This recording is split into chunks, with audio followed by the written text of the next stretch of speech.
What's up, everybody? Happy Tuesday. Frank, happy Canadian Thanksgiving yesterday. Yeah, thanks. I, d- Yeah, we had I don't, we had a lot of family time and a lot of eating and actually too much eating. So I woke up today with a sugar hangover, but yeah. all good. Great to hang with family for sure.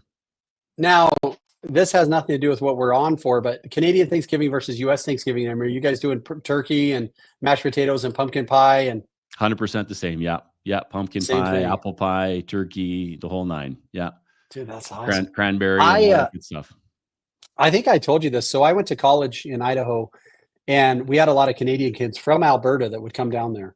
Um, and they were always like, like US is okay, but man, Canada, man, Canada. And as an 18-year-old kid, I was like, just go back to Canada then, like if it's so great. And Right. then I started going to Canada and I was like, oh my gosh, like they were right. Yeah. Canada's amazing to the point to where we were in Disney World last week and my wife, we went to Canada at Epcot and I full on in front of like hundreds of people as I'm walking, just blasted out the Canadian national anthem, which Oh, I is that learned right? by going to Golden Knights hockey games. And I'm just like, I've got this deep seated. So like my complexion is Irish from my Irish ancestors. Uh, the blood that runs through my veins is from Mexico, from my Mexican ancestors. But my heart kind of belongs to Canada a little bit. I love it Oh, up that's there. nice. So Yeah. happy Thanksgiving. Thank you. Thank you. All That's right. very nice. Yeah. So let's get into this. You and I connected a couple of months ago. You had seen some of the content that we had created. I think you got your, kind of looking at real a little bit. Yep. So take everybody back to kind of, you've been running your own independent brokerage, Yeah. and I think it was Versace Group. Yeah. Versace Real Estate. Yeah. Yeah. Versace Real Estate. So you're running your independent brokerage. What got you thinking at all, like, man, maybe there's a little bit of a better way to do this? Like, what was the genesis of this idea? Sure. So I'll stair step it back to sort of the beginning of the beginning. So I've been in the business here for 20 years. 7 of those 20 was running my own brokerage at Versace Real Estate. So prior to that, I was over at Remax and doing good production by myself, and then of course looking at what's the next step. So the next step, of course, was, hey, let's develop a team and hand out some leads and all that kind of good stuff. And so started to grow that direction. Remax's model, as you start to grow your team larger, of course, your expenses go up because every team member has a fee. So in my mind, I'm thinking, well, if we start adding more team members, maybe there's an opportunity where I could sort of break away, create my own brokerage, and then remove those expenses for the agents, and then just kind of make it up on the splits. So, got some office space, got some signage, got a pretty cool location and all that good stuff, and opened up the brokerage, and then, started, trying to bring in some agents and stuff like that. At the same time, being a producer myself. Yeah. And so there's, a lot of juggling, as to kind of pull that off. And then at one point we got up to about, 8 agents. We had an admin assistant, we had an ISA, we had a marketing person, kind of chugging along.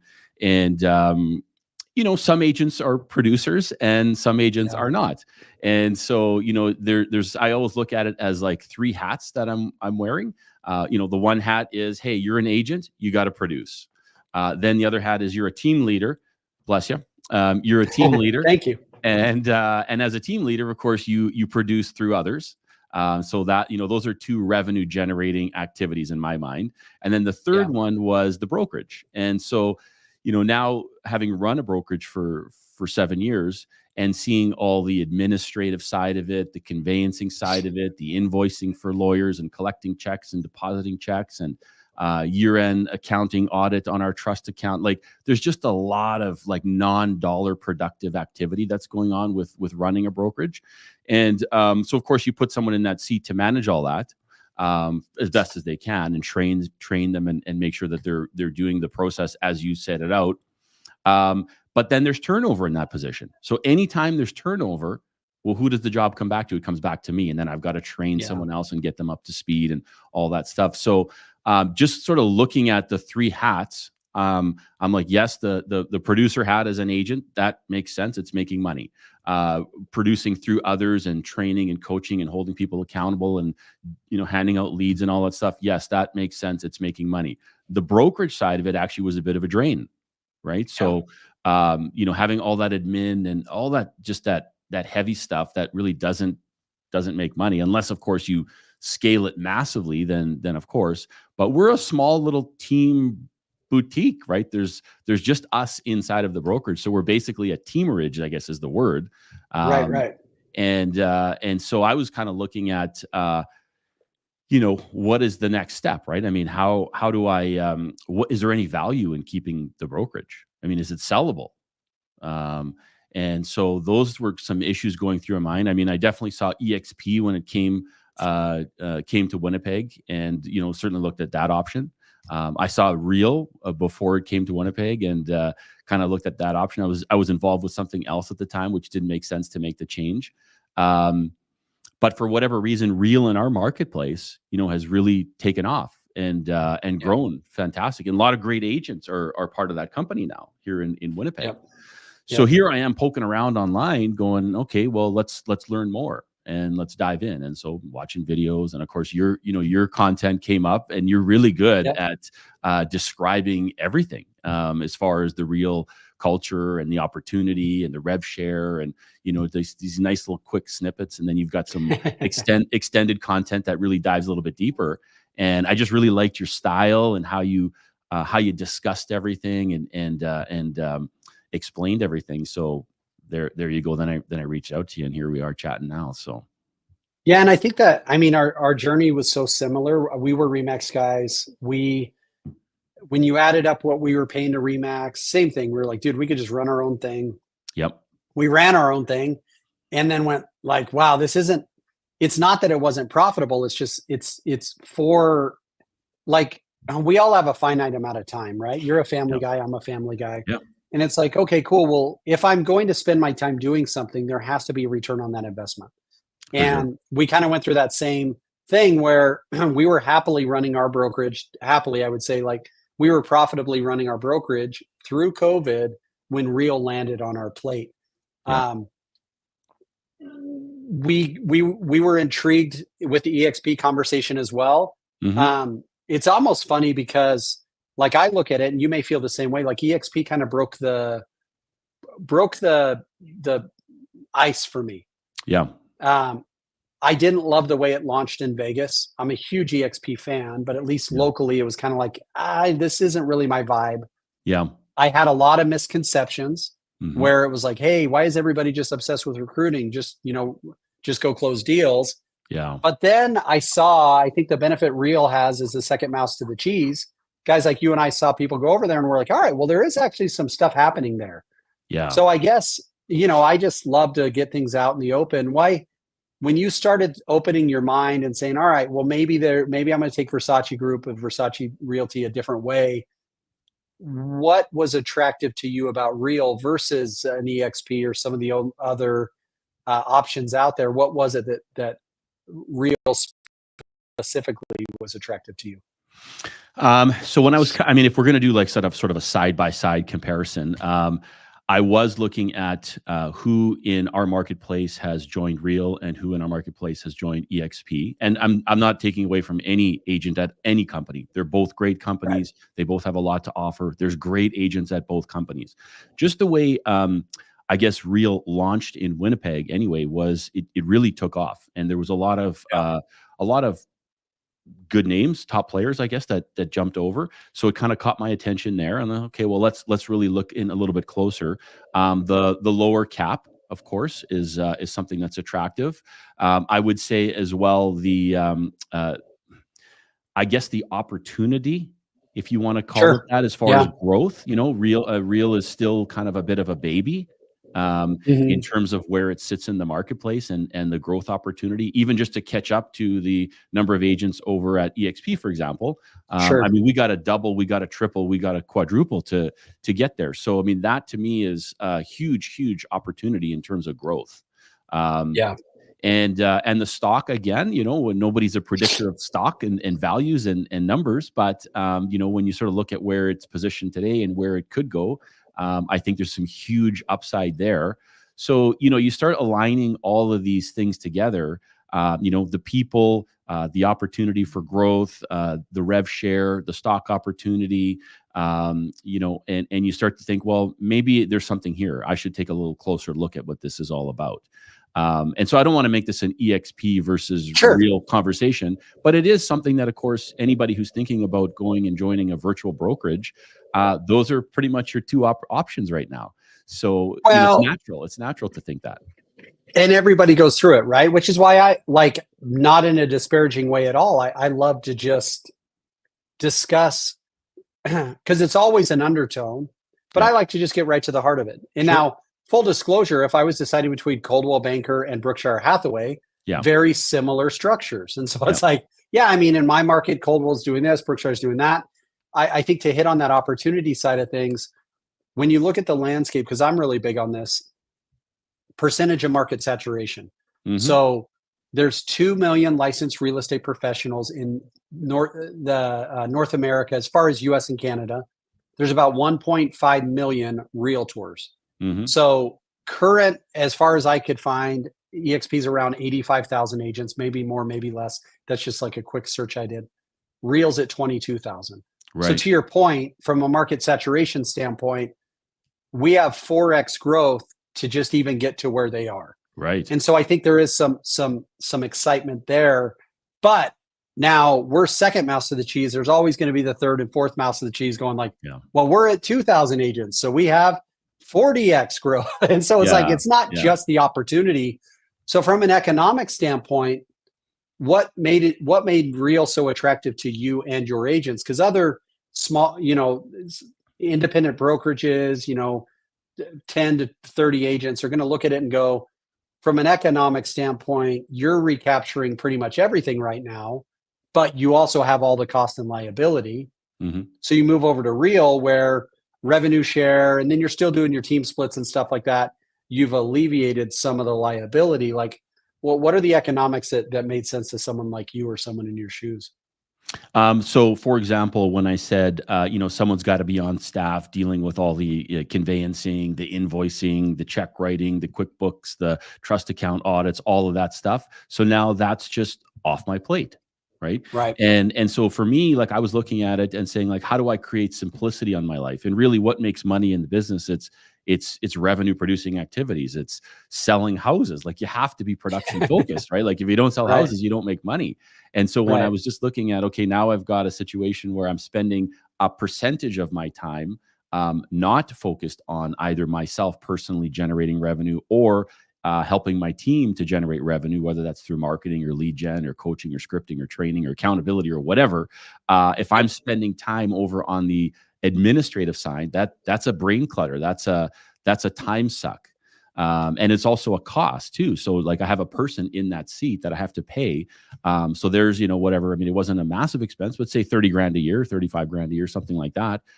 You know, now that's just gone. And the way the Real app works, and again, I haven't really dived into it full fledged because I'm literally new. When I looked at the way that is operating and how it's so easy to manage your transactions online, and all the conveyancing is done online, all the check depositing is done online, everything is really like right from your app. I just thought, like, what an incredible opportunity to not only save money but save time and free up the brain. Because if you've got too many, if you're chasing, you know, my dad always said, you chase two rabbits, you catch none. And so, you know, as a broker, and I would invite any other broker I don't have a massive operation where I've got, you know, tons and tons of people that are on staff. So if you're running a small operation, like, every person counts, every move counts, every brain focus of concentration counts. And so to me, it was really a clarity and a simplicity move. Yeah. No, I love that. Well, we'll talk about this a little bit, Frank. So you're in Winnipeg. As a real estate brokerage, you had some limitations as far as your province, as far as your brick and mortar office. Yep. What did the opportunity with borderless growth mean to you? And I don't mean border like US-Canada border, but right now it's like you can grow in other areas of Canada. You can sponsor and work with agents in the US. Like, how much of your focus, I'm sure you still got a decent amount of your focus locally, but how does being at Real change your focus to more of a North American agents from Tom Ferry or Mike Ferry, or you know what I mean, like Craig Yeah. Proctor or Yep. whatever it is. Like how much does the borderless growth opportunity mean to you? I think it's huge because anytime you put any limitations on increasing your revenue opportunity, well, then that's the bottleneck. Yeah. And so having the opportunity now to look out of city, out of province, across province, even to the U.S., it just completely changes the game. One of the things I always thought about, having a brokerage was, okay, well, we'll grow this thing, we'll add some agents, and then, maybe there's some value there at the end of the day. I was in a coaching program, and they gave the example of a dry cleaner. Dry cleaner works for 20 years, and at the end of the day is built up a business that he can walk away from and sell. Well, a lot of agents, right? You could be in the business for as long as you want, and I mean, at the end of the day, you might not have anything to sell, including owning a brokerage. So there's no guarantee that you're walking away with any money at the end of the day as far as a saleable asset. So then what's the next best thing is, well, stock in a company that is sellable, building out a revenue share group cross border that has continual value, that's willable, and generating some passive income where you don't necessarily, it's not all reliant on production focus. So these are some of the things that really stuck in my mind. I mean, I'm 51, so hopefully I've got a long runway. But I'm thinking legacy. I'm thinking, what's the next step? What's the not exit plan, but like, what's the residual value here? And what happens if something happens to me? Yeah. Like, I've got a buddy that just had open heart surgery, and he was out of commission for a good over a month, and I just thought, like, what if that ever happened to me? I mean, here I am. I'm the only broker in charge of the office, and I'm gone for a month, and I'm also a producer, and my team's on their own, and who's taking care of paperwork and signing checks and all this stuff. And I mean, that's a huge liability. So these are some of the thoughts that are going through my brain, making me think, at the end of the day, is having a small boutique brokerage, teamerage, is there value there? Long-term value, residual value. And I came to the conclusion that there just isn't. Do I like to see my name on the sign and all that stuff? And from an ego perspective, of course, it's nice. But I think I'm past that here at this point. So yeah. Well, let me ask you this. I've got two more questions. When we get to the question with your agents, as far as like, how did they receive it? What was their takeaway? Like, what, like if they said, like, what about me, your agents? Like, how does this affect us, Frank? Like, you're our broker. Like, now we're moving to this other company. I think a lot of brokers who consider this move are like, well, it makes sense for me. And one of the things that I loved was moving to Real was like a win-win.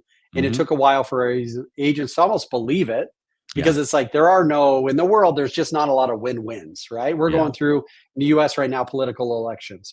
Half of the country is going to feel like they won. Half of the country is going to feel like they lost. It's like, there's just no way that everybody's like, oh my gosh, this is great, like across the entire United States. So in the business sense, there's very rarely win-wins as well. So how did your agents take the news? How did your agents take the move? Like, kind of like the woof 'em, what's in it for me type thing. Yeah. So, I mean, if I'm going in and I'm going to make any sort of like recommendation for change, I'm very conscious and cautious of how that's done. So I didn't just walk in and say, "Hey, tomorrow we're done." I actually put together a presentation. You and Amy were in that presentation, so there's some there's a linkage of how was this decision put together, a presentation of all the facts and all that stuff in terms of not only why is it the right move for the company, but why is it the right move for them. And again, Real has a pretty decent reputation here locally in Winnipeg.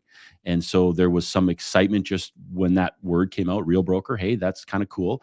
Now let's dive into what does that mean for you? And so, for example, like in my company, I have a program, we call it V-Bucks. And so, the agents at the end of the year get a rebate back to them as a percentage of company dollar that they generate.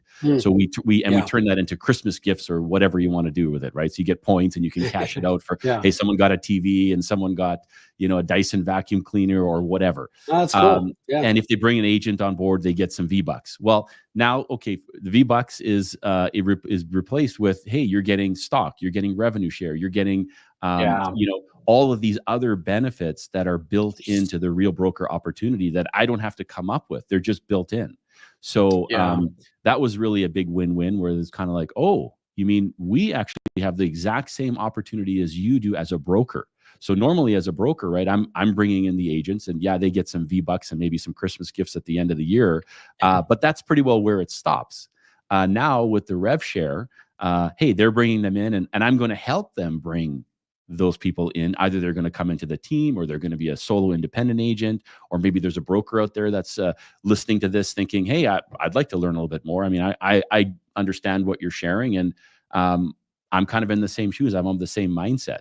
So I'm happy to chat with anybody. But as far as the agent goes, there was an excitement. It was presented well, I feel. And I think there was a level of excitement where they felt this is good not only for you, Frank, but it's also good for us. We can win together. And that goes to speak with what you were saying about it's a win-win environment. And I think that's huge for any team leader, broker owner, kind of thinking, okay, I'm going to make this change. Are my agents going to be scared? Are they going to leave? Are they going to jump? Are they going to feel like, we're making the wrong decision? And I think if it's presented properly, then the agents will be on board as much or more as the broker, because the same opportunity that the broker has is available to all the agents. And that was a big point for us too, is to say, I'm not going to do it for you. I'm not going to shove your head in water and make you drink. But if you want to build what I'm building, I'm here to help. Like I'm doing you and I were talking before we went live, I'm doing a call in a half hour that's just basically, I believe, for guys like you and I who've owned brokerages and things like that, the revenue share opportunity is great. Mm-hmm. But as far as impact on somebody's life, if a broker is out there listening to this and they're like, man, I need to connect with Frank, number one, I think that's a great idea. You should. And number two, if they can properly get their agents to understand, if you're doing 10 transactions a year, your gross commission is $100,000, your net commission is $60,000. We can show you very simply how to take that 60 to 120, not by doing 20 transactions, but by being a magnet and a light to other agents in the industry. So I'm excited about that. Let's talk about this, Frank. Last thing. Sure.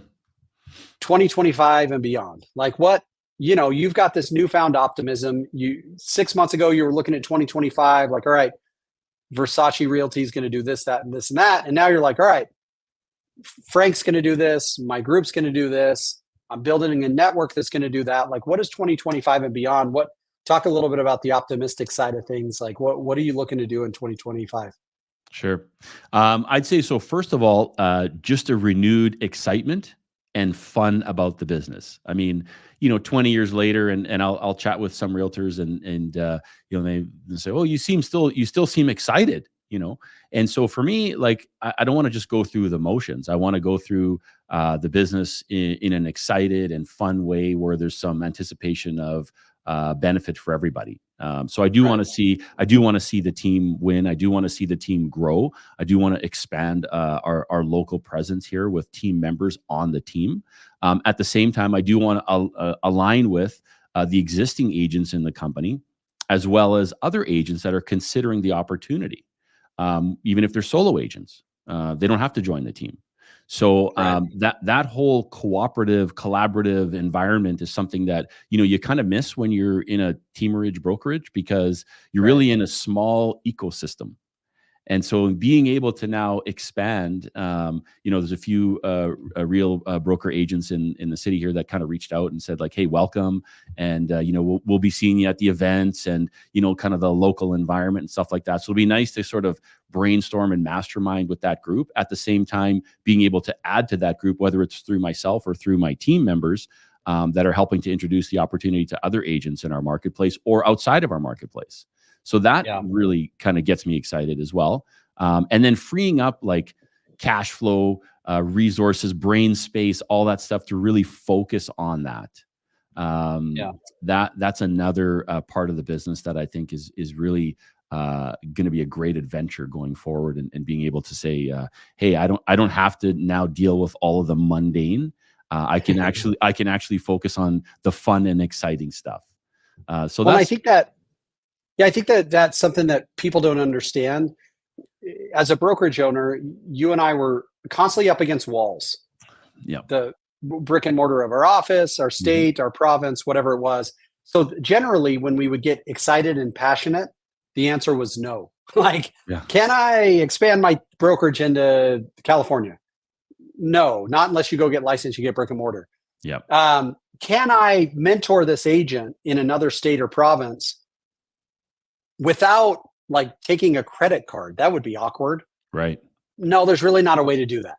Yeah. We're now being at real. It's yes. Like, can I take my team into Utah or California or Arizona or Winnipeg? Yes. Can I mentor and grow and build with somebody without saying like, hey man, just give me your credit card for a coaching fee? Yes. Like there's so many more yeses. You did hit on one thing that we've got, maybe just a few minutes left. Talk about this concept of one reel, because when somebody comes over to the company, they select their sponsor and or sponsors. So there's a very natural connection there. I'm honored to be in that world with you. Yeah. But you mentioned that other agents in Winnipeg who are not part of your sponsorship group reached out and said, hey man, welcome to the company. Let's build, let's grow. So talk about this concept, because as far as real as a company goes, this is somewhat revolutionary. Yeah. Like, we're not tribal. We're not siloed. It's not us versus them. It's not like, hey, we're at the same company, but we're competitors. Like, what is that concept of that one reel? Let's do this. Let's build together. What does that mean to you, and why should other people find value in it? Yeah, and again, I don't want to do a major comparison here, but that was one of the things that I did notice at the other company, where it was, I believe the word is siloed, right? So join me, you get this, and then you get this, and you get this, but you're stuck in this sort of this group. So choosing a quote unquote sponsor becomes so critical, and I think it is important no matter where you are. Sure. But the nice thing here with the one reel concept is that you have literally access to everybody, and everybody is collaborative. And I understand, I kept hearing that word collaborative. What does that mean? Yeah, I probably said it 100 times in our conversations. Yeah. Like, what does that actually mean? And, if you go to any other company, sure, there's camaraderie, and we're cooperative, so to speak, to the extent that we're, in the same company, if you're at a Remax or a Century 21 or whatever, inside the brokerage. But with one reel, I mean, it's literally borderless. I mean, so any training, I've seen so many different people putting out different trainings and things that you can learn, certainly in the back end system or whatever, where you can plug in and watch all the different modules and all that stuff. So that's really neat. But the fact that people are kind of reaching out and saying, hey, welcome to the company, and I don't think if I joined another company that I would get the same sort of quote unquote warm welcome. It's kind of like, okay, well, he's here. That's great. So I really, that's something that was unexpected. And it's great. I love it. So I'm kind of looking forward to that. And I think at the end of the day, it stems from the fact that we're all building the same company, and that company has a value on the stock exchange, on the NASDAQ. So if we're all collaborative and we're all growing the company, we're all going to benefit. So we all have a vested interest, right? And I think that that's something that maybe it takes a while for people to understand. Like, we literally are business partners, whether it's a revenue share world or not. Like, if you own shares of stock in this company and I do, it's a small enough company that we're, to coin a phrase from the great poet Zac Efron, like, we're all in this together, right? Like, and so I'm glad you're seeing that. Well, Frank, I've done a few of these things. I think you're very articulate, very well spoken. But I know that this was a process for you. It wasn't necessarily a quick decision. We had many calls. How would people connect with you? Because I think there's going to be brokerages. I'm telling you guys, if you're listening to this, do not reach out to me. Reach out to Frank. Like, how would someone get in touch with you if they're like, hey man, I'm running a small brokerage in Pennsylvania, and or a large brokerage or a team, or I'm at another company. Like, what's the best way for someone to get in touch with you?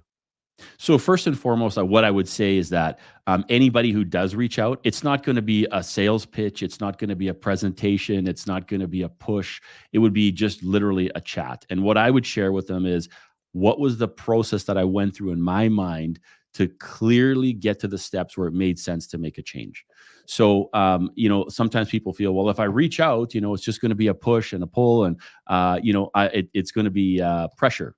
And that's not it at all. I would literally just share where I came from and why it was important to me. And if it makes sense, it makes sense. If it doesn't, it's not a big deal. So as far as reaching out, I'm going to give you my personal cell number, which is 204-292-4848. So 204-292-4848. Email frank@versacerealestate.com. And if you Google my name, you'll find me. I'm on. You might find some sweet, you might find some sweet clothes too. Some distant relative of Frank started a clothing company. Some people may have heard of. That's right. Yeah. Yeah. So, but no, I definitely would invite anybody that has any questions, right? I mean, I'm happy to chat. Yeah. And that's really what it would be. It'd be just a conversation. So. And if you're listening to this podcast, so, we get some people that watch it live, but a lot of times it's YouTube afterward, or it goes on the podcast. Yeah. And you're like, man, this Frank guy seems put together. Like, he seems legit. It's because Frank is a great example of the caliber of people that are attracted to real. So if you're like, man, he just seems like a genuine dude, he is.